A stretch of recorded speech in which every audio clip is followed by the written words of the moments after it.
skulle ha haft en kofot eller någonting slagit ner. Jag vill alltså inte upp där. Vadå? Det här, det är inte det. Du har ingen kofot eller? Jag tror jag tar kofoten eller. Jag har en också. Ska jag göra någonting? Jag kan bara titta på det. Jag är ju verkmästare. Ja. Nej, tvättade mage. Ja, precis. Ja, jag tog med magen och bara fixa på den. Och jag tog på mig den här. Det kan ha varit varmt där. Den var frusen mot morgonen. Alltså, öppna fönstret och vinterdragen. Ja, det gjorde det.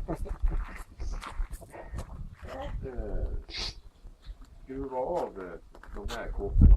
Lite det. Det är så bra. Ja. Nå i luft på dem.